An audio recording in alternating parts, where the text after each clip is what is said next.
corredor do hospital estava lotado naquela segunda-feira chuvosa em São Paulo. Entre o barulho de macas e conversas tensas, um grito infantil cortou o ar. Rebeca, de apenas 5 anos, segurava com força o jaleco do Dr. Henrique, suas pequenas mãos tremendo. "Por favor, salve minha mãe. Eu prometo que vou pagar quando crescer", suplicou a menina de olhos verdes e cabelos castanhos. Do outro lado do corredor, Eduardo Castilho verificava o relógio. O empresário de 35 anos havia cortado o braço em casa e precisava voltar para uma reunião importante. Vestia terno caro e seu celular não parava de tocar, mas aquela voz desesperada o fez parar. Algo naquele tom lhe era familiar. A menina agora sussurrava para um ursinho de pelúcia velho e surrado. "Senhor ursinho, mamãe vai ficar boa, né? Ela só está dormindo." Eduardo se aproximou, inexplicavelmente atraído pela situação. "Oi, seu ursinho tem um nome legal", disse tentando soar gentil. Rebeca o olhou desconfiada. "Ele não gosta de estranhos." Eduardo sorriu. "Me chamo Eduardo, e você?" A menina hesitou antes de responder. "Rebeca Santorini." Santorini. O sobrenome ecoou na mente de Eduardo como um soco no estômago. Quando as portas do centro cirúrgico se abriram brevemente, ele vislumbrou o rosto da mulher na maca. Mesmo pálido e machucado, era inconfundível. Bárbara Santorini. A mulher que havia desaparecido de sua vida há 5 anos, sem explicações. Eduardo olhou novamente para Rebeca. Os mesmos olhos verdes que via no espelho, a mesma testa, o mesmo queixo determinado. "Você conhece minha mamãe?" perguntou a menina, percebendo seu sobressalto. "Éramos amigos há muito tempo", conseguiu responder com voz trêmula. Rebeca contou que sua mãe havia batido o carro na chuva. Ela estava triste de novo e dirigindo rápido. "Eu usei o cinto, como ela sempre fala, mas ela bateu a cabeça." Eduardo sentiu um nó na garganta, imaginando Bárbara ferida com uma criança vendo tudo. "Não tenho dinheiro para pagar", continuou Rebeca com lágrimas nos olhos. "Quebrei meu cofrinho semana passada para comprar sorvete." Quando o médico apareceu solicitando informações sobre responsáveis pelo tratamento, Eduardo tomou uma decisão impulsiva. "Eu sou o pai da Rebeca", disse sem pensar. "Me responsabilizo por todos os custos do tratamento." O Dr. Henrique o olhou surpreso, mas não questionou. Havia urgência nos procedimentos. A cirurgia de Bárbara durou 6 horas. Ela havia sofrido traumatismo craniano e hemorragia interna. Durante todo esse tempo, Eduardo permaneceu com Rebeca na sala de espera. A menina alternava momentos de sono agitado com períodos de ansiedade intensa. "Ela vai morrer?" perguntou em determinado momento, abraçando o ursinho com força. "Não, princesa. Sua mamãe é forte", respondeu Eduardo, surpreendendo-se com a naturalidade do apelido carinhoso. Era como se sempre a tivesse conhecido. Quando a fome apertou, foram à lanchonete do hospital. Rebeca comeu com apetite voraz. Durante os dias seguintes, Eduardo cuidou de Rebeca enquanto Bárbara permanecia em coma induzido. A menina, inicialmente tímida, logo se abriu com ele. Contava sobre sua vida simples, como a mãe trabalhava de dia numa loja de roupas e à noite num restaurante. Como moravam num apartamento pequeno, mas aconchegante.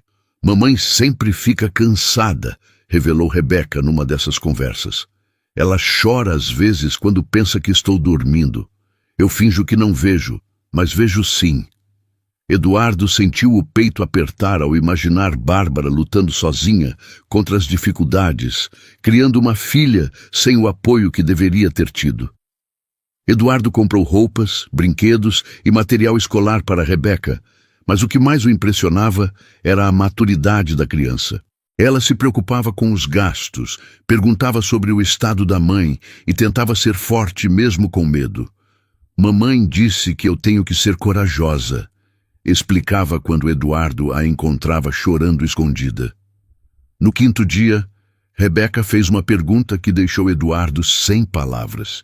Você é meu papai de verdade? Ela o encarava com aqueles olhos verdes idênticos aos seus, esperando uma resposta honesta. Eduardo não conseguiu mentir. Eu acho que sim, pequena. Preciso conversar com sua mãe primeiro.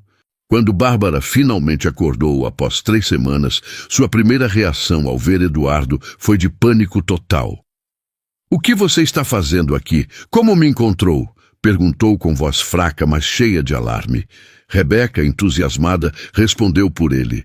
O Eduardo cuidou de mim, mamãe. Ele é meu amigo especial. Naquela noite, com Rebeca dormindo, Eduardo exigiu respostas. Por que você desapareceu? Por que nunca me contou sobre nossa filha? Bárbara começou a chorar, liberando anos de dor guardada. Seu pai me procurou, revelou entre soluços. Ofereceu dinheiro para eu sumir da sua vida. Disse que você mesmo havia concordado, que eu estava atrapalhando seus planos de carreira. Eduardo sentiu raiva crescer no peito. Seu pai sempre havia desaprovado Bárbara por ela vir de família humilde, estudar na universidade através de bolsa de estudos. Era tudo mentira, disse com firmeza. Eu te procurei por meses. Nunca quis que você saísse da minha vida. Quando descobri que estava grávida, já era tarde demais, continuou Bárbara. Você parecia bem sem mim. Vi fotos suas em revistas de negócios com outras mulheres. Pensei que seria melhor assim, que seria egoísmo meu aparecer e complicar tudo. Eduardo percebeu que aquelas fotos eram de eventos corporativos obrigatórios. Ele nunca havia se relacionado seriamente com ninguém depois dela. Melhor, Eduardo se exaltou, mas controlou o tom para não acordar Rebeca. Perdi 5 anos da vida da minha filha por causa de uma mentira do meu pai.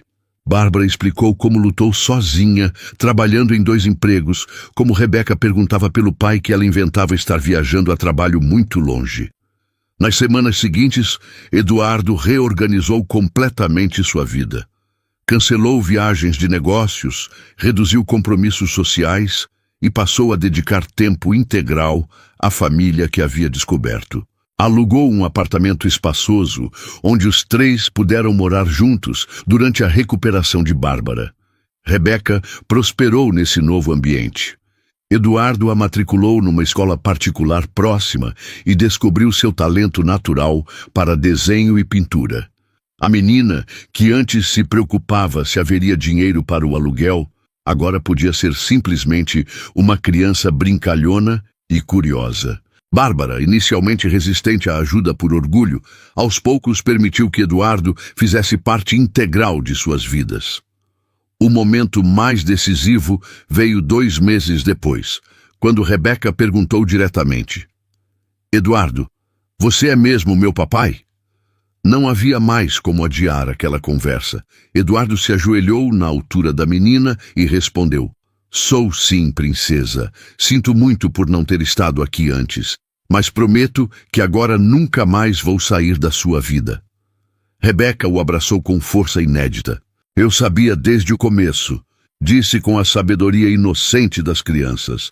Você tem os mesmos olhos que eu e faz as mesmas caretas engraçadas quando está pensando.